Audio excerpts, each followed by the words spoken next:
sus. Where are you? I'm behind them.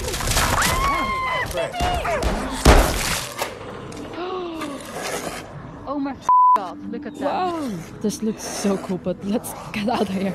Remember the original Arizona Sunshine? Launched back in 2016, it quickly became a VR sensation. For many, including us, it was the first real taste of surviving a zombie apocalypse in virtual reality. I mean, our very first gameplay video was on this game. Now, years later, it's become a beloved classic, and finally, we're getting the long-awaited sequel Arizona Sunshine 2. Releasing on December 7th across all major platforms, Vertigo Games promises to bring back the zombie apocalypse like never before. You can get the standard edition of Arizona Sunshine 2 for $50 US or opt for the deluxe edition at $60, which includes cute cosmetic bonuses. But here's the big question: does the sequel live up to its legacy? Especially with so many advancements in VR gaming ever since the first game. If you want an answer on that question, and whether you're a veteran of the original or new to the series, this review's for you. So join me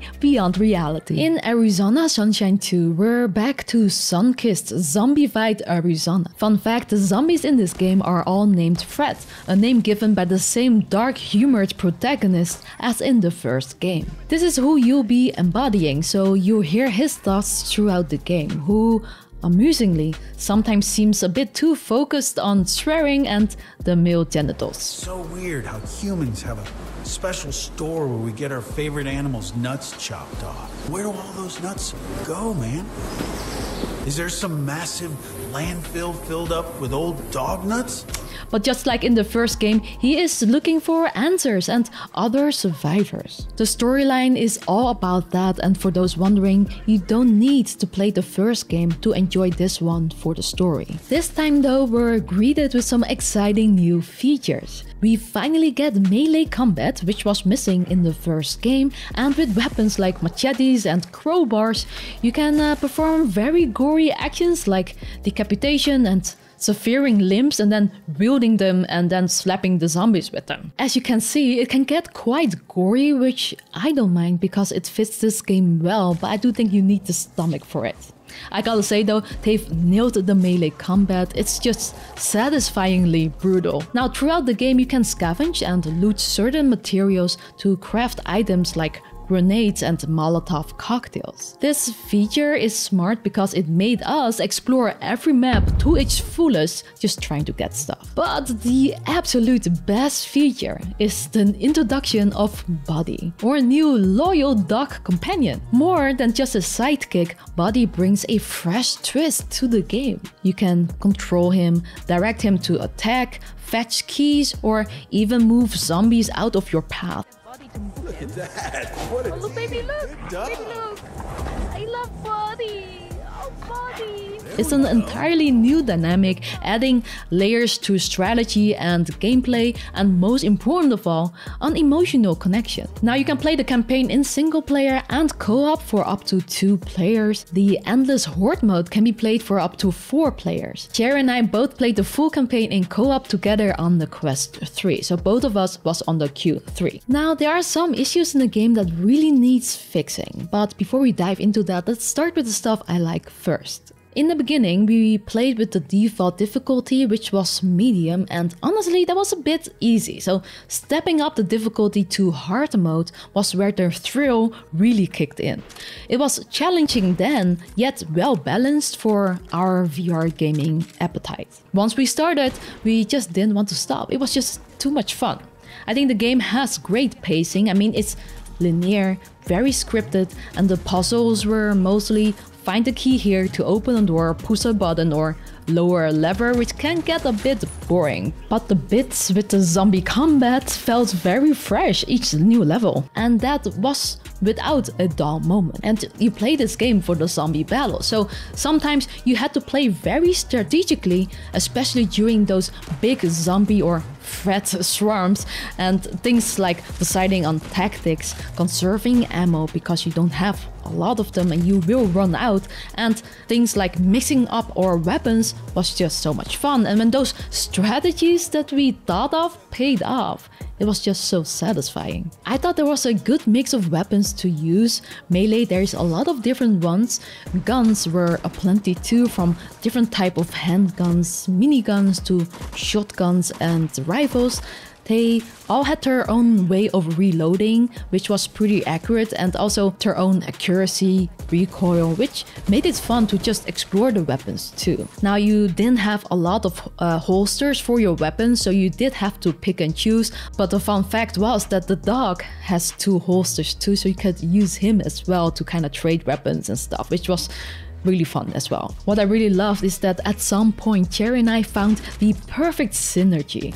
Her with the short range shotgun walking in front of me while I had the long range rifle, and we were kind of like an unstoppable force. It felt like we were living out an epic zombie apocalypse movie, and it just really felt like we were going on an adventure together. And at times there were some pretty cinematic scenes which looked great visually, even on Quest 3. There is a big difference in PC VR and PSVR 2 graphics though, logically, so if you're interested in seeing the difference, I played on PC VR on my early impressions video, I'll link it below. All the gameplay you're seeing in this video is mostly Quest 3 gameplay footage, unless stated otherwise. And now the storyline. I found it deepens significantly from the first game. The protagonist's dark humor is back, and I think more dark than ever.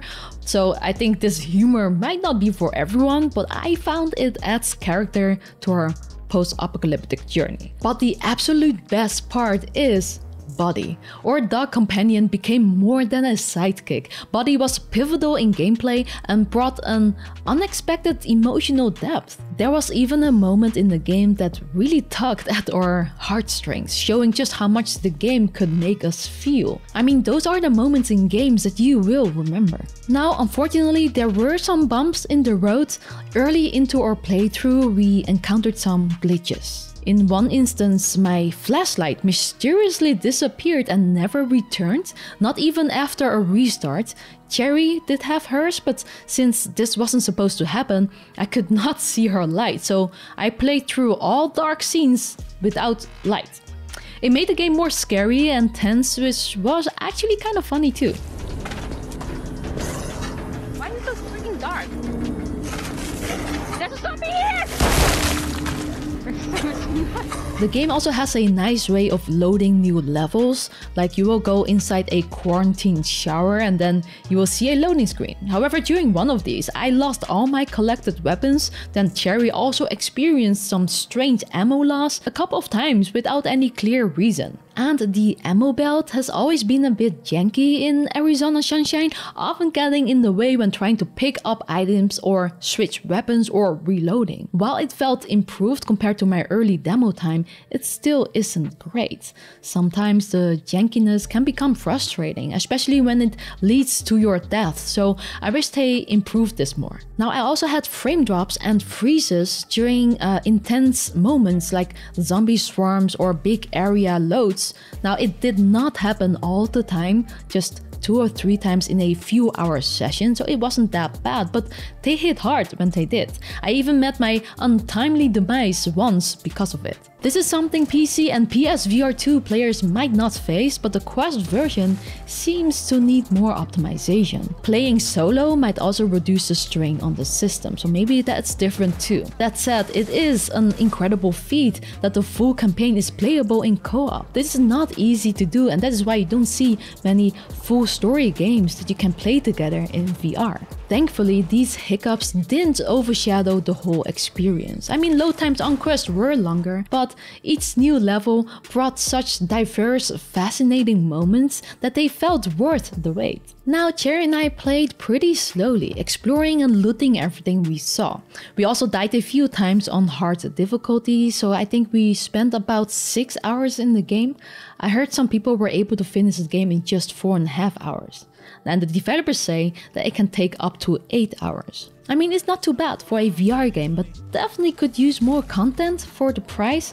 There is this horde mode that you can play and dive into, and that definitely adds to the replayability. But in conclusion, despite its technical quirks, Arizona Sunshine 2 is a VR adventure worth embarking on. I think it's perfect for those seeking a ton of gruesomely satisfying action, a lot of action, some storytelling, and a lot of heart. You especially love Buddy, who adds a layer of emotional depth that truly enriches the experience. But one of the other game's best features is co-op play. Going through this journey with a friend significantly elevates the experience. Playing solo is one thing, but with a partner it's a whole different ballgame, and it makes it much more random, so more creative, I guess. So I highly recommend finding a fellow survivor to join you. That said, the occasional technical issues are hard to overlook. With a price tag of $50, you would hope for a smoother experience. I think they should fix it as soon as possible. So perhaps wait for a few patches before jumping in, especially on Quest 3. I have faith though, Vertigo Games has a solid track record.